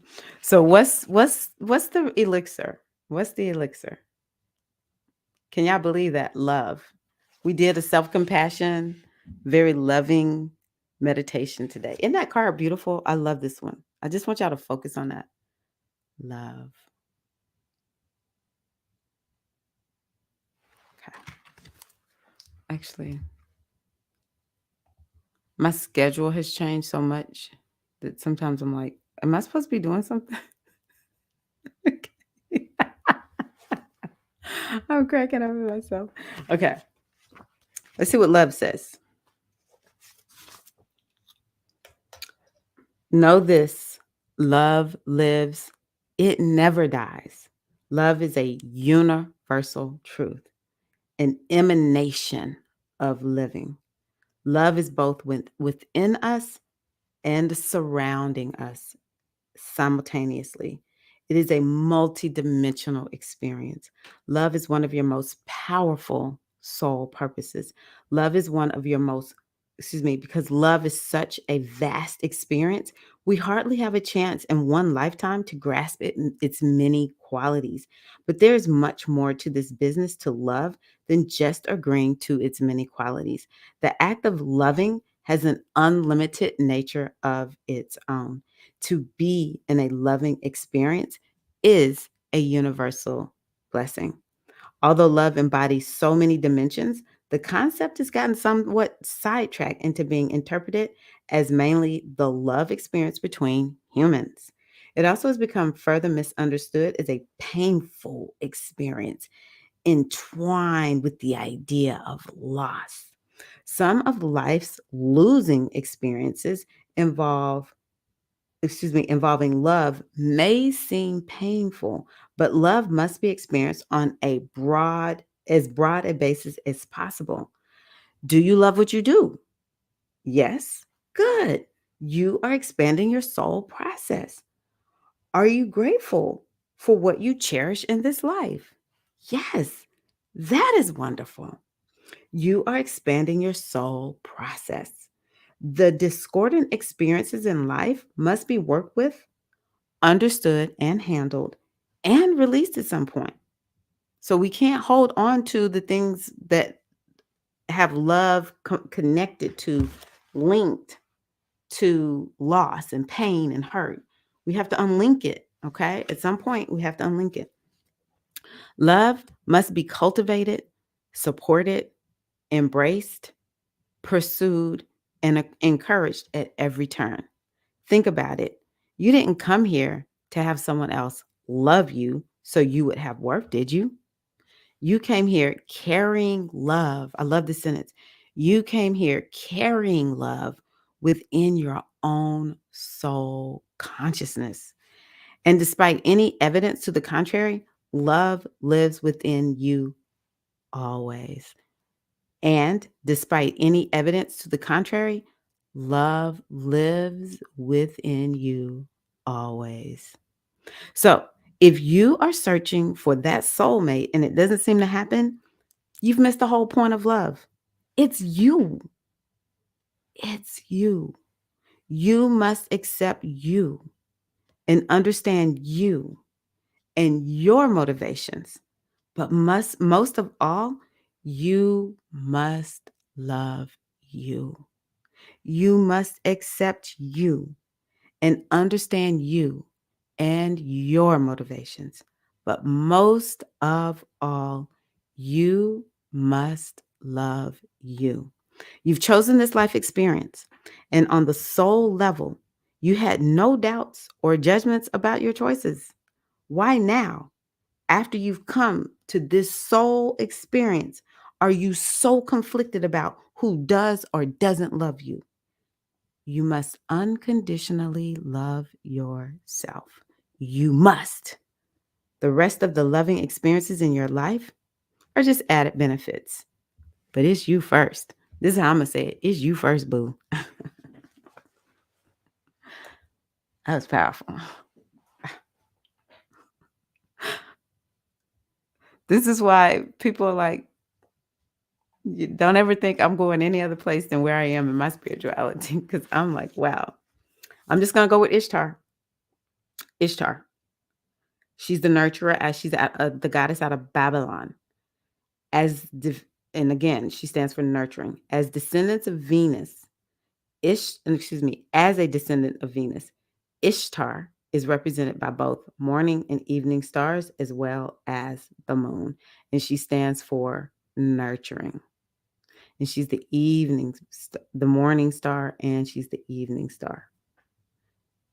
Those stars are very different. The morning star is a little bit more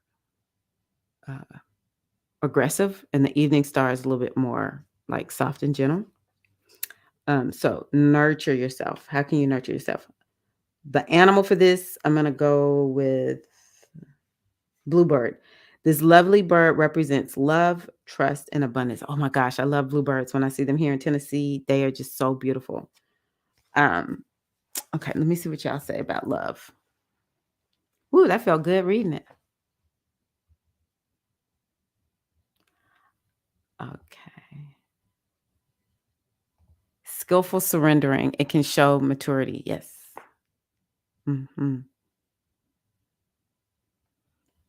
It's true. Surrender is like a muscle. It grows with practice. Has really pushed me to grow and let go of some childish habits of control, inner tantrums, judgment. Yes. Yes.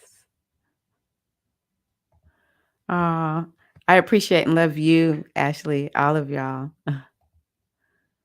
Aw. Isn't that amazing how just the tone of the chat even changed just with reading that?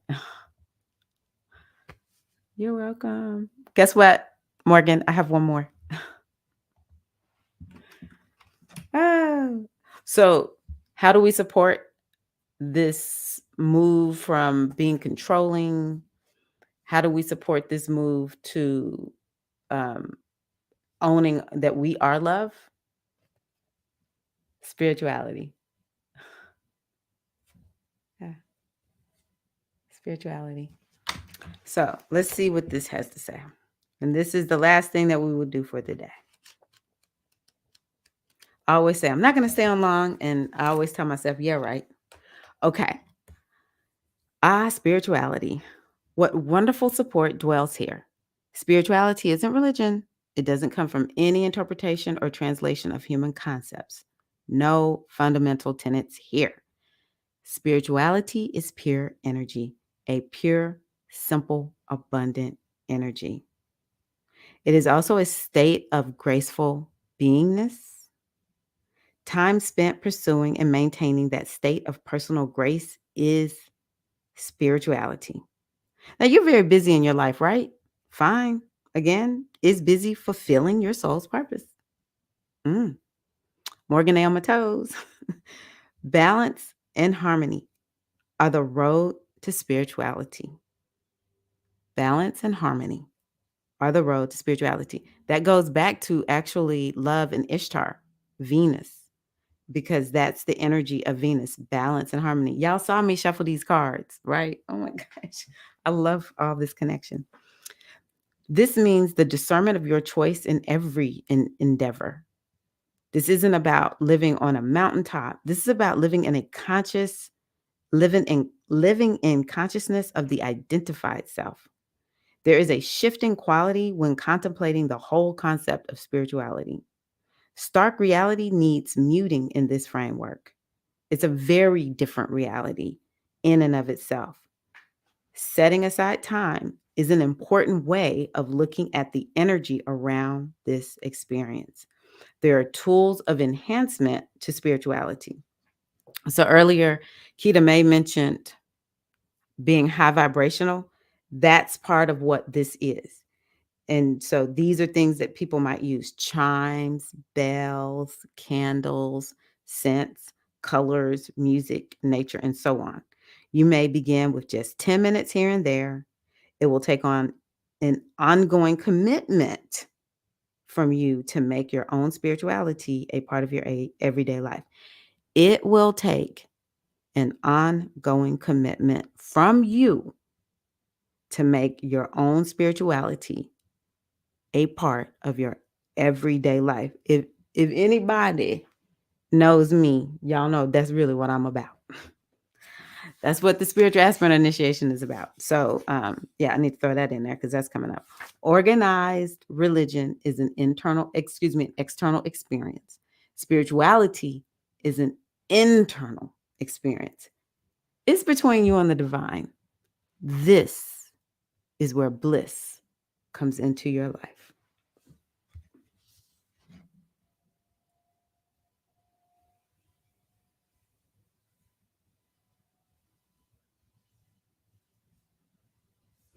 And I'm going to bring up Inanna, the goddess Inanna. She's out of Sumeria, and um, her keyword is unity. This goddess is referred to as the Queen of Heaven and Earth. She encompasses all possibilities. She brings the faith of the universe into your life. She sounds very similar to Ma'at. Faith of the universe into your life. To me, that's what really stands out. And for the animals, it was just one. It's called bird deities, and they stand for liberation. These deities from various cultures represent the ability to free ourselves up, to access many dimensions, to transform ourselves. This is so Aquarius to me, also. Many Egyptians use birds as their spiritual guides and imagine themselves actually becoming the birds for clarity and support. Choose any bird or birds you want to assist you on your path. Interesting. So, there we go. There we go. This has been so fun. Thank y'all. Thank y'all. Thank y'all. Oh no, I want to do this one. I think it's this one. Oh, the one I can't hear it. Okay, so y'all, I'm gonna go on ahead and get off. Um, just remember we do have um yeah, we do have a full moon live stream coming up. I'll start posting it everywhere so that you all know the exact time on Saturday. And yeah, I hope this has been rich for y'all. It's been I needed this morning. Let me go back to your comments, see what y'all said. Oh, you're welcome. Yep, there we go. Yes. Yeah, I loved y'all's group so much, so much. It was such a good experience. Much love to you, Sister Priestess. No, sister. No, Shamika, you don't need to do it again. You're there. You're on it. You're so welcome, Felicia. You're so welcome. So yeah. I feel like I'm even more ready for my day now. Thank y'all. Give you thanks to my guides, my ancestors, the universe, the infinite wisdom of the universe, just for being here and surrounding us and holding us. I forgot to acknowledge the hashtag replay sisters. So if you're watching the replay, hashtag replay sisters, queens, I see you. I love you. I appreciate you.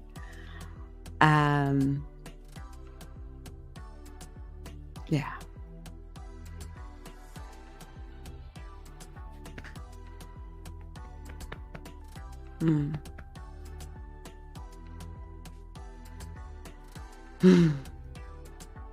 It's this that will help us navigate 2023.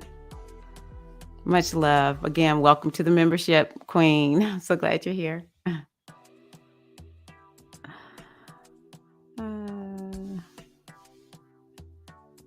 Love y'all.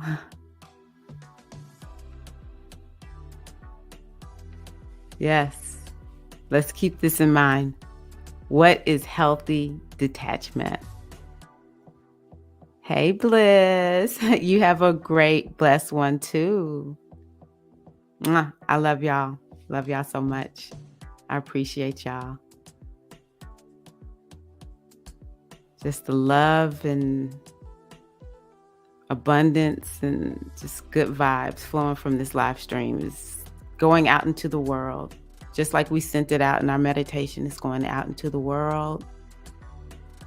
Because when queens get together, when the sisters get together, healing happens, abundance happens, prosperity happens. The world is a better place. It doesn't matter what we see with this. This is going out into the quantum field, and it is, in fact, making a difference. We say, Ashe, oh, and so It is.